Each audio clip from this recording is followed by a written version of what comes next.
Hello everyone, morning. তোমরা সবাই কেমন আছো? আশা করছি সবাই অনেক ভালো আছে, আমিও ভালো আছি। তোমাদের অনেক স্বাগত আমার ইউটিউব চ্যানেলে। দেখো আমি রান্নাঘরে চলে এসেছি, রান্না করছি। আর এই যে পটল ভাজা বসিয়ে দিয়েছি। আমি কথা বললেই আমাদের পুকুর চেঁচামেচি করে। ওদিকে মেয়েকে দুধ দিয়ে এসেছি, দেখি দুধটা খেয়েছে কিনা। দেখো দুধ না খেয়ে বসে আছে। সেই কখন দুধ দিয়ে গেছি, দুধটা ঠান্ডা করে দিল। আবার চলে আসলাম রান্নাঘরে, পটল ভাজা বসানো রয়েছে। আর এদিকে প্রেশার কুকারে বসিয়েছি পেঁপে আলু ডাল দিয়ে সেদ্ধ। আর এখানে আমার ভাত হয়ে গেছে। আর এইদিকে আমি নুন হলুদ মাখিয়ে নিয়েছি পার্শে মাছগুলো। ঢ্যাঁড়স তো আমি আগেই সেদ্ধ করে রেখেছিলাম, আজকে ঢ্যাঁড়স মাখা করব। সব রেডি করে নিয়েছি। আর এইদিকে দেখো আমার বড় মেয়ে ঘুম থেকে উঠে বিছনাপত্র ওঠাবার পরে জানলা দরজা কিছুই খোলেনি। তা আমি বললাম জানলা দরজাগুলো খুলে দে, তাই আমাকে বলছে যাও যাও। আর এই যে আমাদের পুকু মহারাজ বসে আছে। আবারও চলে আসলাম রান্নাঘরে। মাছ ভাজাটা বসিয়ে দিয়ে আমি এখন ঢ্যাঁড়সগুলো মেখে নিচ্ছি। খুব ভালো করে লঙ্কাগুলো চটকিয়ে নেব।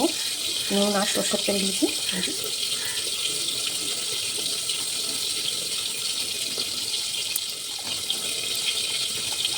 এর সাথে পেঁয়াজটাও মেখে নেব খুব ভালো করে, একসাথে মাখিয়ে নিয়ে তারপর ঢ্যাঁড়সগুলোর মধ্যে মেখে নেবো। সেদ্ধ করে রেখেছিলাম আগের থেকেই।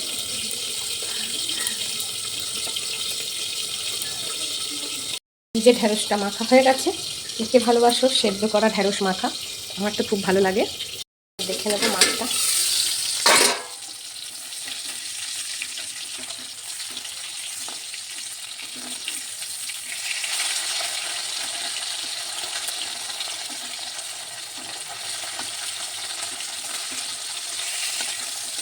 তো মাছগুলো ভাজা হচ্ছে আর আমি এদিকে প্রেশার কুকারটা নামিয়ে নিলাম।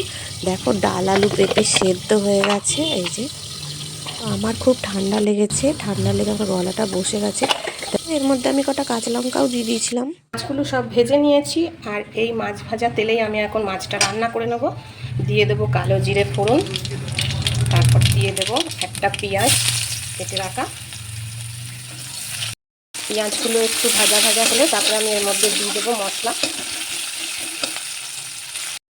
ভাজা হতে হতে আমি এখানে একটা মশলা তৈরি করে নিচ্ছি। এর মধ্যে আমি দিয়ে দিচ্ছি স্বাদ অনুযায়ী নুন, লঙ্কার গুঁড়ো, হলুদ গুঁড়ো।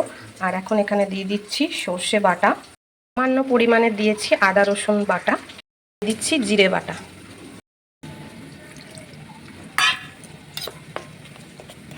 নেড়ে চেড়ে ভালো করে মিক্সড করে নিলাম।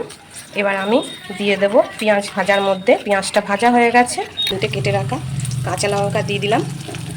এবার আমি এর মধ্যে দিয়ে দিচ্ছি মশলাগুলো দিয়ে দেওয়ার পরে ভালো করে নেড়ে চেড়ে কষিয়ে নেব। মশলার থেকে তেল ছাড়ছে, তো মশলাটা কষানো হয়ে গেছে। এরপরে আমি এর মধ্যে জল দিয়ে দেবো।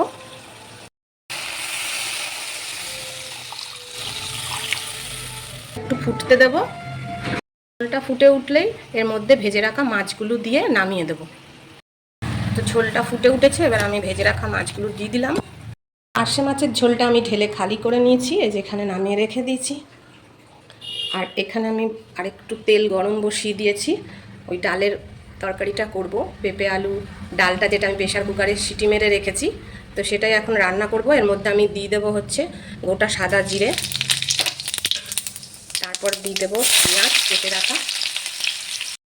একটা মশলা তৈরি করে নিয়েছি, সেটা এখন নাড়িয়ে চাড়িয়ে খুব ভালো করে মিক্সড করে নেব পেঁয়াজটা ভাজা হতে হতে। আর পেঁপে আলু ডালটা প্রেশার কুকারে সিটি মেরে নিলে খুব ভালো করে সেদ্ধও হয় আর খেতেও খুব ভালো লাগে। তো তার জন্যই প্রেশার কুকারে সেদ্ধ করে নিয়েছি, আর তাড়াতাড়িও হয় রান্নাটা। এই যে এখানে পেঁয়াজটা খুব ভালো মতন ভাজা হয়ে গেছে, দেবো মশলাগুলো। বাটিটা ধুয়ে নেড়ে চেড়ে লেগে আছে মশলাগুলো, ধুয়ে জলটা দিয়ে দিলাম। দিয়ে এবার খুব ভালো করে কষিয়ে নেব। মশলাটা কষে গেলে সেদ্ধ করে রাখা ডাল আলু আর পেঁপেটা এর মধ্যে দিয়ে দেবো। তো মশলাটা খুব ভালো করে কষে গেছে, এবার আমি দিয়ে দেবো সেদ্ধ করে রাখা ডাল আলু আর পেঁপে।